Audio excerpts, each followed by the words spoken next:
Welcome to the Business Networking Influencers Podcast, where connections become opportunities and relationships shape success. Prepare to be inspired, informed, and empowered by the brightest minds in business networking. And now, your host, Tim Nifton. Welcome back to the Business Networking Influencers Podcast.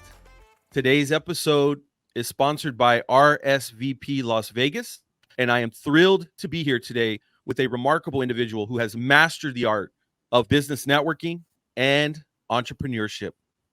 Joining me in the studio is Miss Kerry Fezza, and Kerry is the Director of Design at Kerry F Decor. And she has built a very impressive network, and she's achieved remarkable success. And so today we are excited to dive into her insights and to her experiences within her business.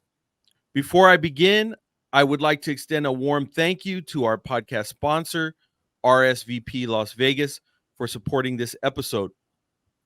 Now, without further ado, let's jump into today's episode of Business Networking Influencers. Miss Kerry Fezza, welcome to the podcast. Well, thank you for having me. Thank you for the warm introduction. Absolutely.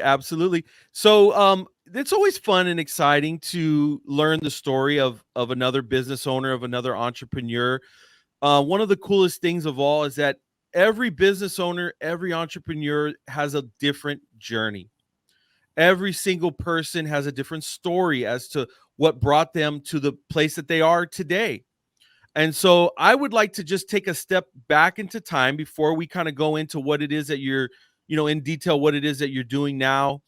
Can you tell me a little bit about kind of your origin story? What led you, first of all, to becoming an entrepreneur in general? I realize this may not be your first venture in this space.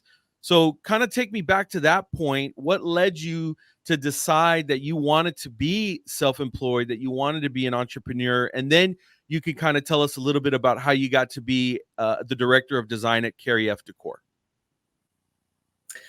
Well, I have always been a free spirit. I don't do well in confined environments. My husband's a 9-to-5 guy. He likes that routine. He likes that structure. He likes that regular paycheck.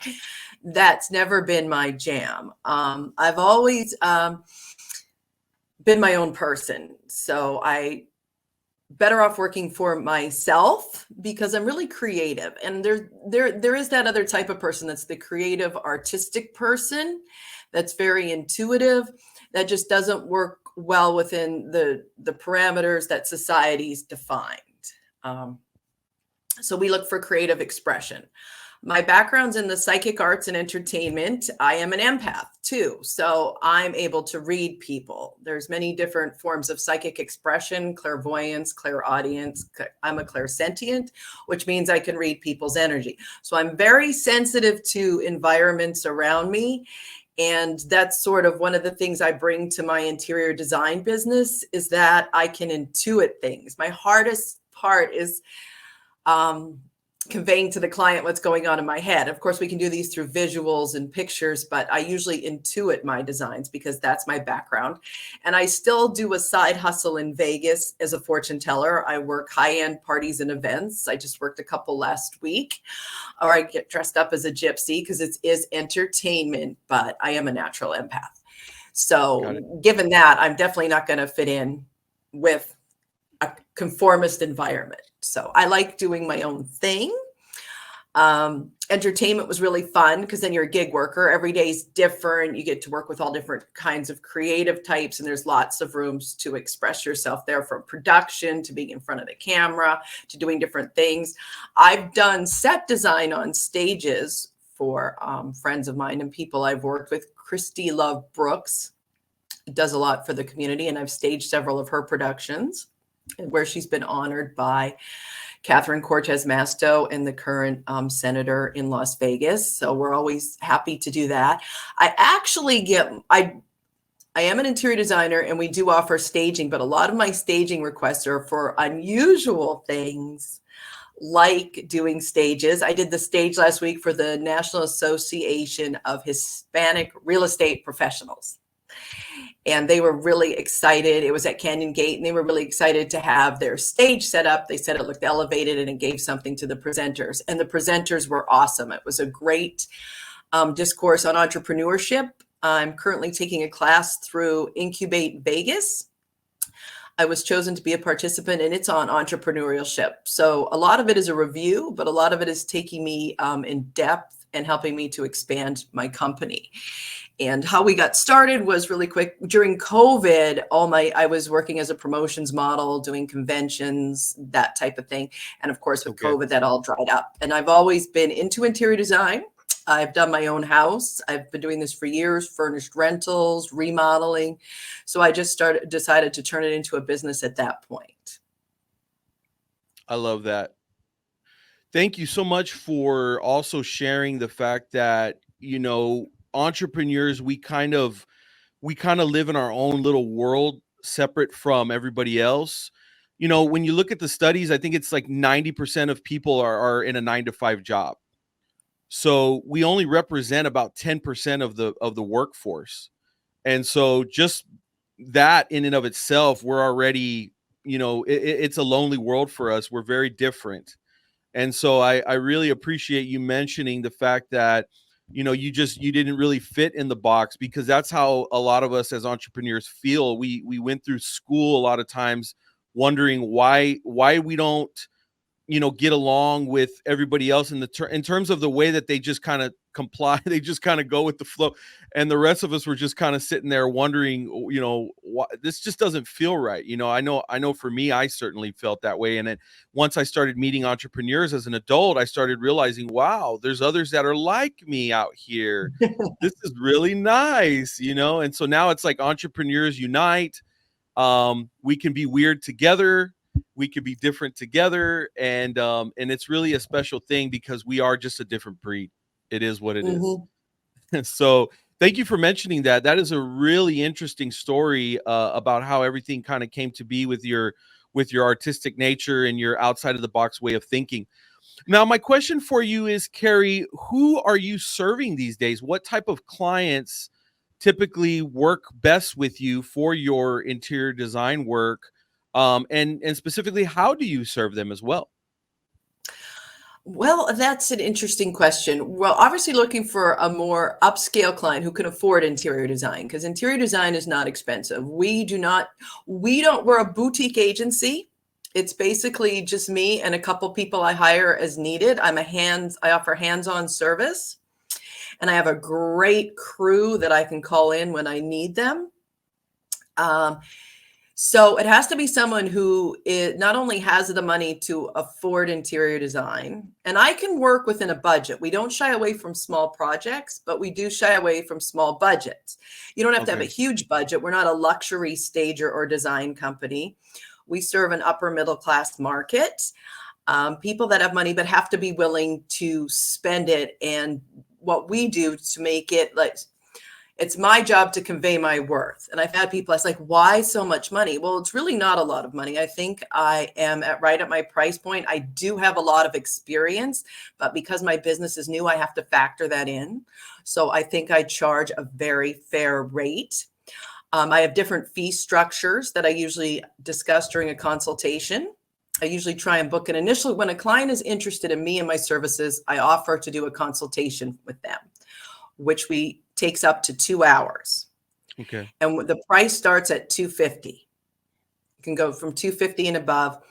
And we do a little work on the back end with that. If the client's looking for color, we investigate their color schemes and we bring, paint samples. If they're doing decor, whatever they want, we bring what we think and we exchange ideas. We look at their house and we offer suggestions. And then we can go from there. Because we charge for the consultation, there's no high pressured sales pitch. You're already paying me for my time.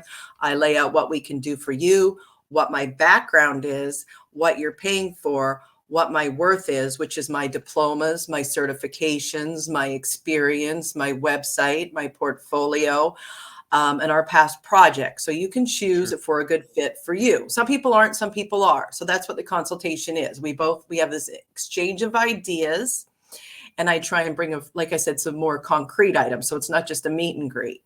Sometimes people have only done a consultation with me and that's all they needed. And then I can set you on your path and you can come back if you need more down the road. So we always start there. What we kind of specialize in based on my experience is remodeling, because I've done it all, remodeling everything from whole houses to kitchens and bathrooms. And we just did a fabulous outdoor space, which was mostly decor.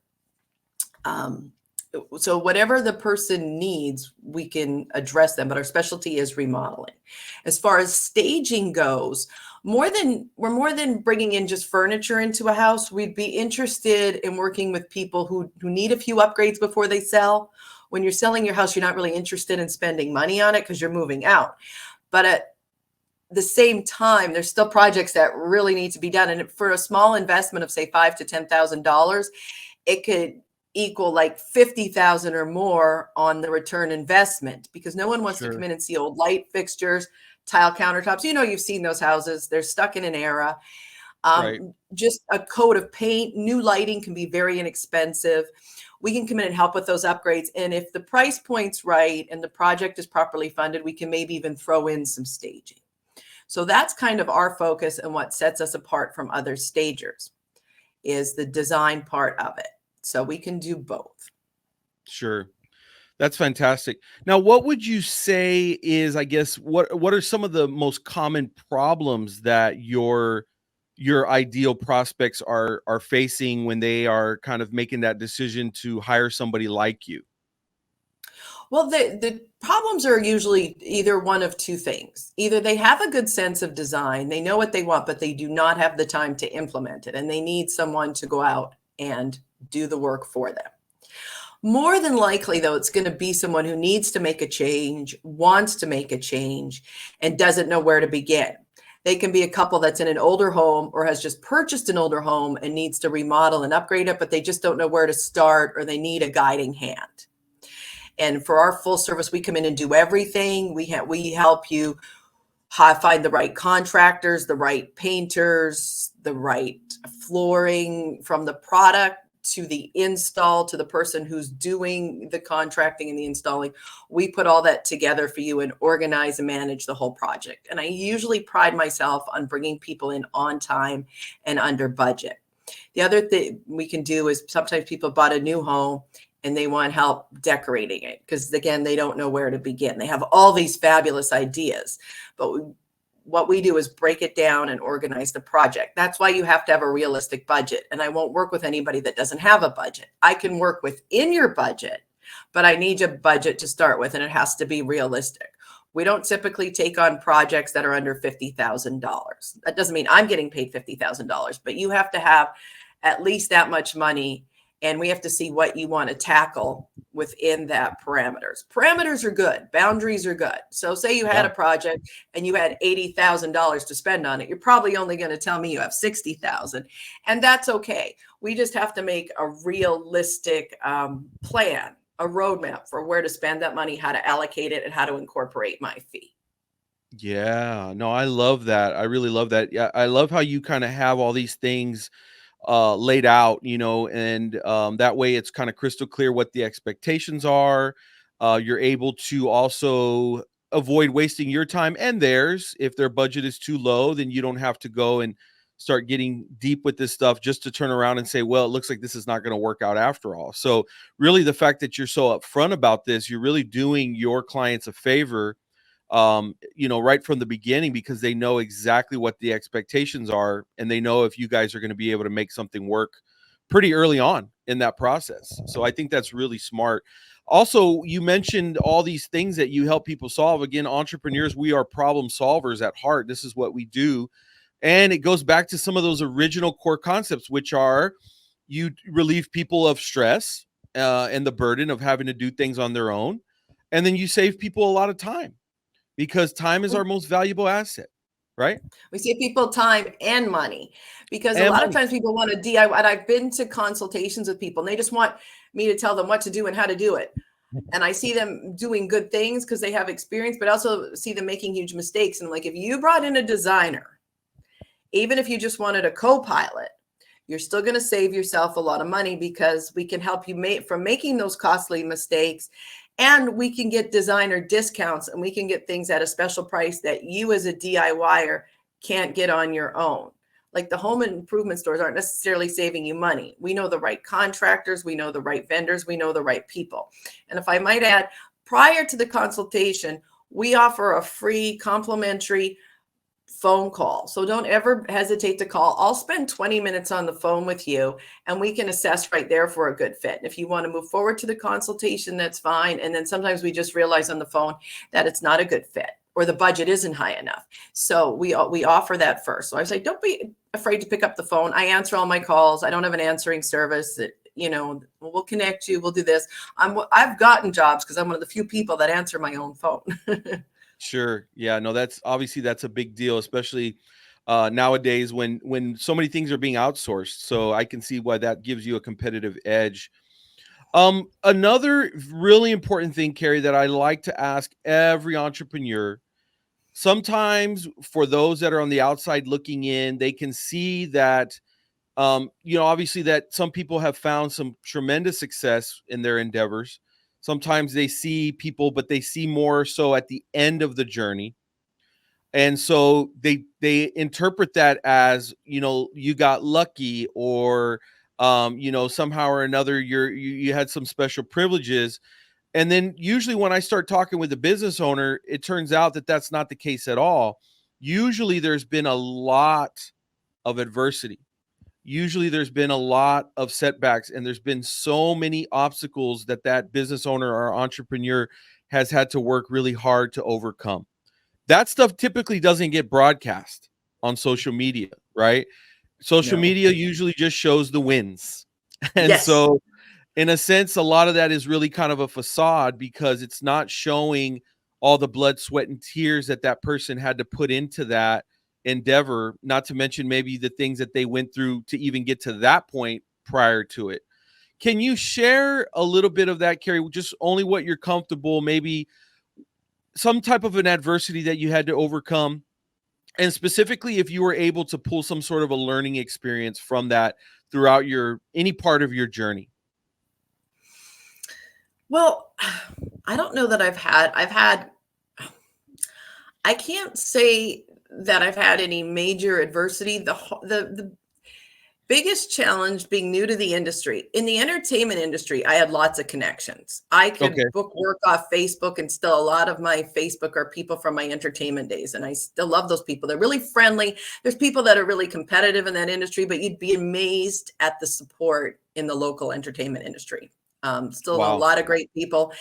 And as a producer, I don't know if you know, a lot of people do. From the production side to the acting side and everything in between, it's a really nice community. And I built a lot of connections there, and I networked for the better part of 10, 15 years. And like I said, I could book work off Facebook. When I entered the design world, I came in with lots of experience, but it wasn't professional experience. So I was just starting a new company. I didn't have any connections. And that's, again, being an empath and being an entrepreneur, I feel myself to be socially awkward. So I struggle with those situations where I have to go out of my comfort zone and go to networking events. I always feel you have imposter syndrome. You feel like, oh, wow, I don't belong here. And again, in taking this course on entrepreneurship, they tell you that's where you need to be. And when I talk to entrepreneurs, like at the NAH event last week, they were like, you need to be where you don't want to be. It's about going out of your comfort zone. Those are my challenges, going to where I don't have any problem getting up, speaking in a crowd. I'm very confident. I'm especially confident if I have a role to play or I'm selling my product, but just to go to an event, that's not who I am.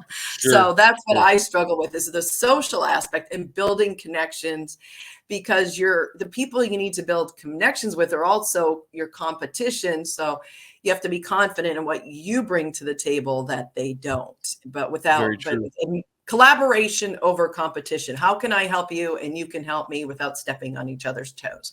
Sure. So yeah, I think that's definitely a great example of something that you had to overcome. Now, what would you say though, was kind of what you learned from that, or how did you learn to get past that? Was it just kind of saying, hey, I got to get past the imposter syndrome. I just have to basically step forward and have that self-confidence? Is it just compartmentalizing that? What do you do specifically to get past it? Because I struggle with something very similar. I'm not really if I'm at a networking event, I am so out of pocket. And I'm just like, when does this thing end? I'm ready to go home. But I have to really kind of force myself because, well, there's bills that are due and, people depending on me and that sort of thing. And sometimes we got to force ourselves to be out of our comfort zone. So, what are you doing to basically kind of get past that obstacle? Well, the first thing I do is make friends with a bartender, but I don't drink and drive. So I have to drink a non-alcoholic beverage. I'm probably a lot more fun, and I would probably open up a lot more if I did have a beer. But I don't, like I said, I don't drink and drive. So that's what I do. I'm still working on it, but I'm in the position now. We're in a growth mode where we're looking to expand the company and hire more people. So I'm actually interviewing an assistant right after this, and I'm hoping she can accompany me to events. So I'm much more comfortable at events when I'm with another person or a partner. I'm more of a one-on-one person. I don't do large groups well. So maybe I'll see if my assistant wants to be my designated driver too. And then I can loosen up and have a cocktail, but it's still something I struggle with. It's still something I work with. When someone reaches out to me and says, oh, I like your outfit. Oh, I love your boots or something, pay me some sort of compliment. I'm always like, oh, can you please take a picture of me at this event? Because I don't do selfies well. My nose doubles in size. So, and then if I can establish a rapport with them, I did that with one girl at an event, and she wound up being a great connection, and she does things. So I'm starting to learn how to network within that industry, and I've gotten more confident as I've done more designs and more variations of project, and I'm growing within my company, that I don't have the imposter syndrome as much, because I'm like, well, I'm working with this client now, and he's got quite a large budget, and we're doing these things. But I don't brag about my projects or put anything up on social media until they're completed. I see. Yeah, lots of golden nuggets there, Kerry. I I love that. Such a cool strategy, and you really bring up some great points for people like yourself and myself. Like, just a few modifications can just change the whole thing, right? Just having that other person there, the whole experience is now different, right? And so we have to be open to making whatever little tweaks are necessary so that we can figure out how to make it work, and then that way it's not such a painful experience for us. So I love that. Thank you very much for sharing that. Now, if you had to start over, if you had to go back to the very beginning, is there anything that you would do different at this point, or are you still feel like maybe you're still a little too early in in your process right now to come to that conclusion yet? That question requires a lot of thought. See, I'm a double Aries, so I just dive in. I just learn through experience. And in the beginning, the first 2 years of my business, we didn't have a lot of business. I had to teach myself a lot of things. I had to teach myself a lot about business growth. Like this class, again, I'm taking in entrepreneurship, would have been really great information 3.5 years ago when I started my business. It's a startup class. Yeah. So, but I've had to teach myself a lot of technology. I've had to learn a lot of apps and a lot of programs. So I might have brought someone in earlier on. I started on a really small budget, but I think you sort of just have to go for it. Like if you wait till everything's right, I haven't had children, but people say, if you wait till you're ready to have kids or you have the right money, you'll never have them. You just got to go for it. So that's kind of and I'm willing to tackle projects based on my experience. But if there's something I haven't done before, I'll share it with the client and I'll say, I'm happy to research it or I'll look into it. And I figure out the solution for that, or I find the right vendor or contractor or person for that. I bring that to the table for my client. And then I add that to my arsenal. That's part of my program. And the people that help me the most, I always try and reciprocate. And promote them as well. I say, back to what we were talking about before, your vibe attracts your tribe. So I feel like you come to the right people and the right people come to you. And I'm very genuine and very transparent. Sure. I'm not superficial. Those aren't my clients. Well, I'll tell you what, for somebody that requires time to think about things, you give some amazing off the cuff responses. So that was really fantastic. What about this one? This is one of my favorite questions to ask because, again, a very unique response for each person. But what would you say is maybe a really good piece of advice that you've received at some point in your journey? at any point in your journey, whether business related or not, that's really stuck with you? Well, early on, again, I'm a type of person that doesn't like to ask for help, and not many people are volunteering help. But one lady reached out and, and I was like, how much do you charge for coaching? Because I think a good piece of advice would be, if you can afford a business coach, go there and be willing to do the work.